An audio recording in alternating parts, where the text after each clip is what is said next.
Bonjour et bienvenue dans cette vidéo. On essaiera de discuter l'approche sur les tests de pénétration, mais aussi on va essayer de découvrir un standard qui vous sera utile tout au long de vos tests de pénétration, mais aussi dans le cadre de votre consulting par exemple, mais aussi lorsque vous voulez instaurer une architecture sécurisée par exemple, cela peut être utile aussi. Donc cette approche va concerner un point managériel, donc policier, etc., mais aussi un guide technique, donc un peu des deux, comment faire vos rapports, etc. Donc ça sera très très intéressant. Sans plus tarder, le plan de la présentation est le suivant. Nous allons commencer par une petite introduction, suivie par la découverte de l'approche en question.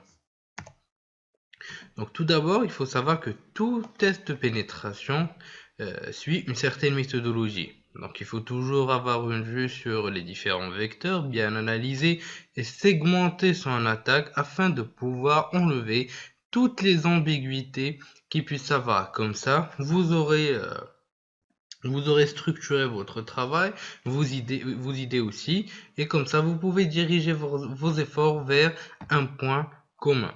Donc, mais bien sûr, avant, il vous faudra avoir bien sûr une certaine vue par rapport donc à quelques notions telles que la notion d'exploit qui est nécessaire, telles que la notion de service par exemple, parce que ces exploits on va les utiliser afin de pouvoir exploiter des vulnérabilités au niveau de quelques services, donc une compromission de service par exemple qu'on est en train d'effectuer donc la plupart du temps. Donc c'est ça, donc vous pouvez bien sûr suivre plusieurs standards, mais disons que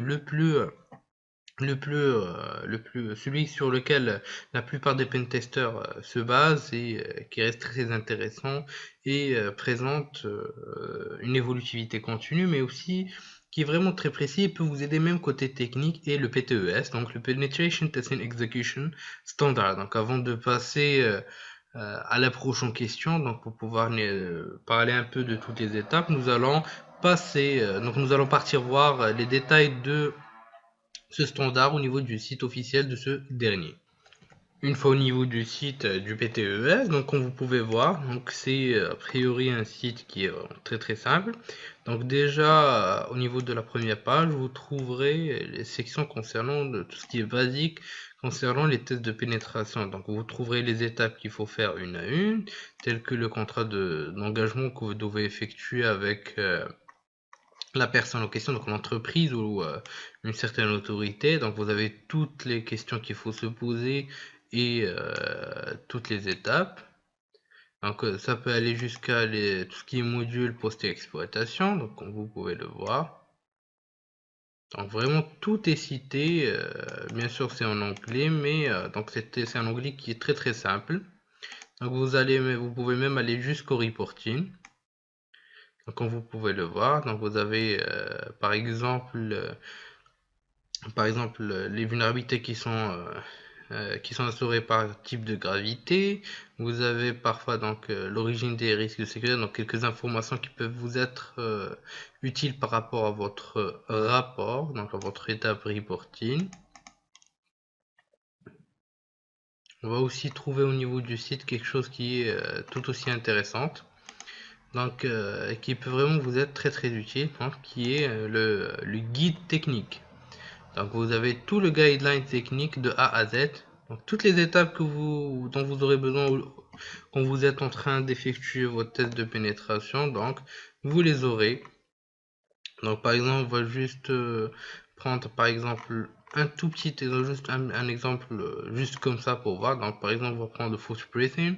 Donc SNP, donc Metasploit directement. Donc vous pouvez avoir quelques informations sur l'outil, comment effectuer par exemple des attaques par exemple de type zone de transfert, donc, en utilisant Dig par exemple. Vous pouvez même avoir des screenshots des outils qui sont utilisés. Donc c'est vraiment très très sympa à utiliser. Donc c'est vraiment très très utile et ça vous sera d'une très très grande aide, croyez-moi.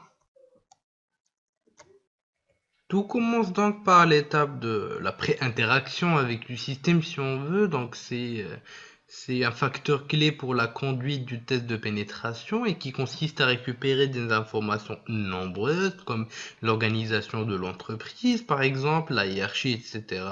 Mais aussi sert à informer le client des différents tests qui vont être effectués au sein de l'entreprise, par exemple, et peut aider à connaître ses limites parce que parfois, comme on l'a cité bien sûr pendant les différentes formations, donc on a toujours un point de départ par rapport au test de pénétration. Donc ça sera parfois une black box ou une white ou une grey box. Donc cela, donc selon les besoins, selon les conditions du client, vous saurez comment vous allez conduire ce projet. Bien sûr, un audit c'est un autre projet, un test de pénétration c'est un projet aussi. Donc toute la conduite, les processus qualité qu'il faut suivre afin de faire et d'émettre un test de pénétration qui est réussi. Donc on a aussi une étape qui est très intéressante. Donc juste avant de passer à la prochaine étape, donc la présentation doit être spécifiée lors du rapport. Donc on a ensuite le Get Through Intelligence, donc qui consiste à récupérer le maximum d'informations. Donc là on utilise les étapes dont on a parlé tout au long des dernières formations. Donc on va se baser sur des médias sociaux, sur les Google Docs, mais aussi sur n'importe quelle base. Donc les recherches initiales au niveau des bases publiques, des bases qui sont aussi donc des outils par exemple d'interaction passive ou active afin de pouvoir récupérer des informations sensibles pour avoir une meilleure approche de l'attaque.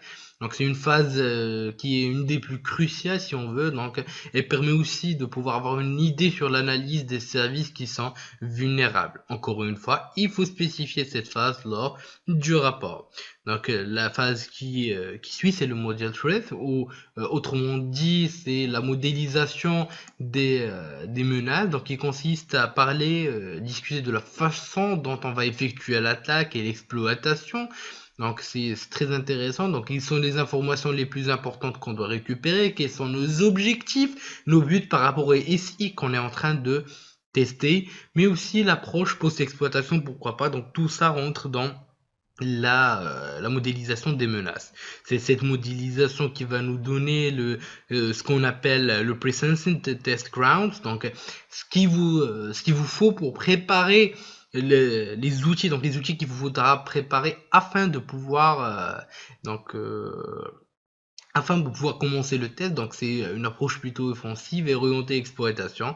Donc on va préparer les différents éléments qui vont nous aider lors de notre attaque, comme par exemple l'utilisation de Kali Linux, ou encore si vous préférez par exemple si vous êtes au sein d'une autre distribution Linux tel que Ubuntu, donc vous allez spécifier les différents éléments que vous allez utiliser lors de ce test. Vient ensuite la phase d'exploitation. Donc cette phase là n'est pas spécifiée dans le rapport, mais donne naissance à la phase d'exploitation. Donc on va exploiter les différentes vulnérabilités et les résultats bien sûr doivent être spécifiés dans le rapport en suivant le standard qu'on a découvert par exemple lors du reporting, et surtout spécifier le degré de gravité des screenshots de l'exploitation dans les annexes, etc.